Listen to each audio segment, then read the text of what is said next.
it's a very bizarre situation, Barkha.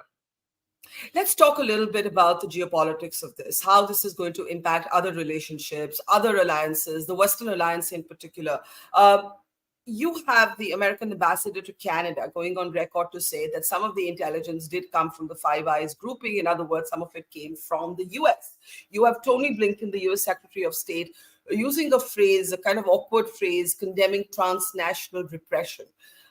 What there is a division in perception on, at least in India, is this rhetorical standing with Canada while behind the scenes something else is going on? Because we also know that Trudeau wanted to bring this up before or during the G20 and was prevailed upon by the Americans, by the British, to not do it, to not sabotage the G20.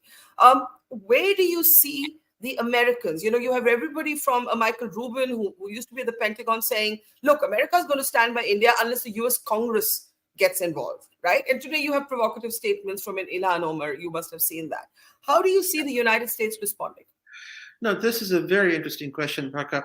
And I must say my view on this is shifting a bit. So my original view, and I wrote an op-ed in the National Post here in Canada over the weekend, saying that, look, Canada is isolated. The US has been very, very muted and equivocal in its response.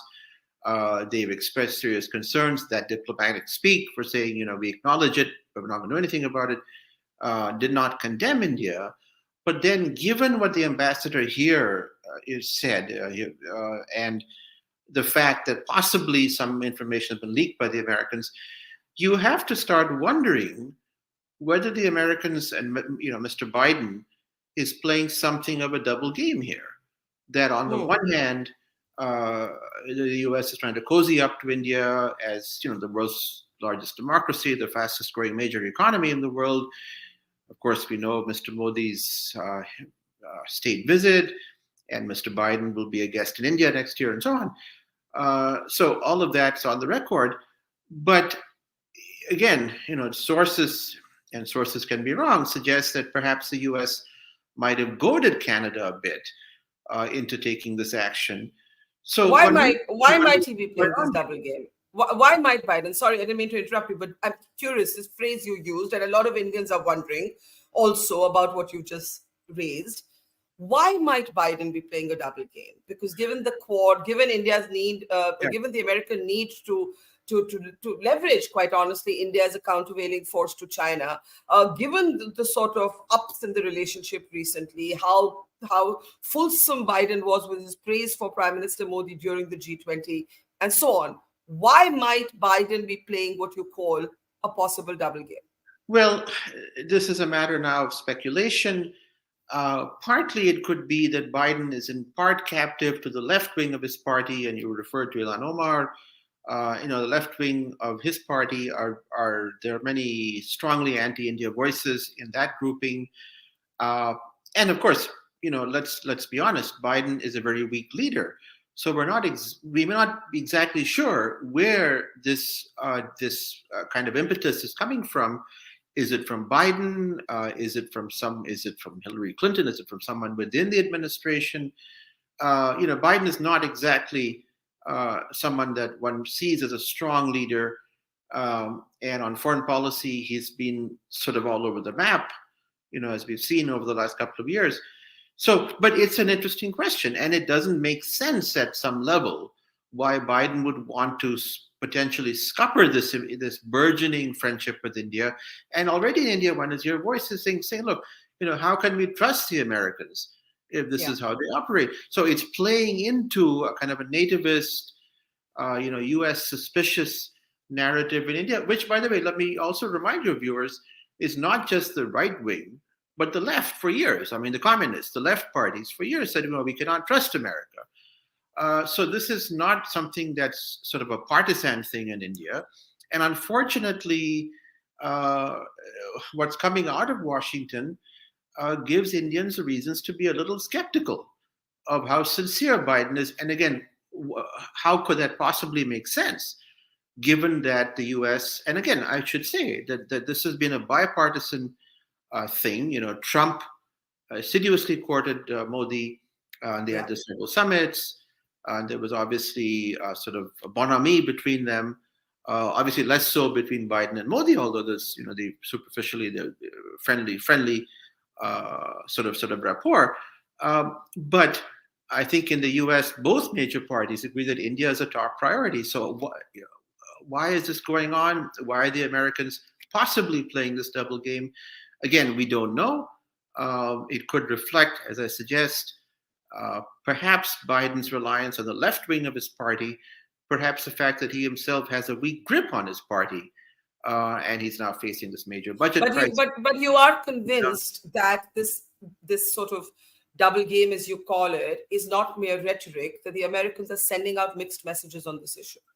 I think it's hard to escape that conclusion, Barkha, at this point. I mean, given that enough now, more than a week has elapsed, Yeah. and you are hearing, again, different messaging that we are concerned, and we stand with our allies in Canada, but, they have not condemned India. But then, yes, yet they also leaked this information. Their ambassador here in Canada says, yes, the intelligence came from us. Now, obviously, he only did that with the approval of the State Department and the US administration. So I find that very strange. Why are Yeah. we getting this information sort of in dribs and drabs, as it were? Why does no one actually say, look, this is what we have? Given that the allegation was made so publicly, I think it's now incumbent on Canada and the US to share what they have. And Yeah. do they have a smoking gun? If they did, I reckon that they would have shared that with us already.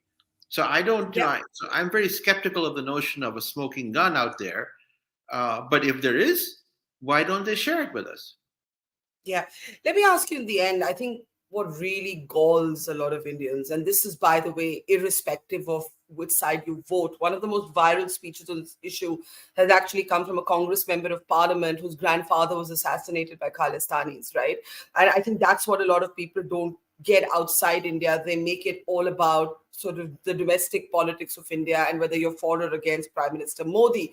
This is not that issue for Indians. This is an issue about India and terrorism, and it's just grating to see a lot of the West not getting that. Now, here's my fundamental question. Why is there so much ignorance about Kanishka bombing, the fact that 329 people died on board, many of them were Canadian citizens? We've been talking to the families of the victims of the Air India bombing, and they talk about this massive cover up, one man only sent to jail for this horrific mass death, the 9/11 before 9/11 existed of the aviation world. That man also, the only man convicted, is also released earlier on parole. Today, you have a nijjar who's being described as a plumber, as a community leader in sections of the Western press. And you have Jagmeet Singh, who's an ally of Trudeau, basically sort of, threatening to hold Prime Minister Modi personally accountable for Nijjar's killing. And in Punjab, you have a Pew survey that confirms that 95% of Sikhs surveyed identify as both proud Punjabis and proud Indians, 93% and Yeah. 95%. What's going on? I mean, if there's such a large community of Punjabis in Canada, how can Canada, the press, be so ignorant of the difference between being a proud Sikh and being a fringe extremist Khalistan? Well, this is a very complex question, and I think the simplest way I can explain it is that in Canada, as in several Western countries, diaspora grievances have gotten sort of cemented in. In Canada, so as you correctly, I mean, the Khalistan movement is dead in India, Yeah. essentially. But somehow in Canada, but also to some extent in the US, UK, Australia, but Canada has the largest number of Sikhs outside India. It has been a festering wound. The Air India bombing, as you referred to, the worst incident of terrorism in the history of Canada, botched investigation, most of the culprits not brought to justice, and yet many Canadians simply don't know this. But I think more broadly, Canadians or people in general in the West are terribly ignorant of history. I'm a professor and I teach, and I was casually asking my students, who were the combatants in World War II? Who were the Allies and who was the Axis? They had no idea.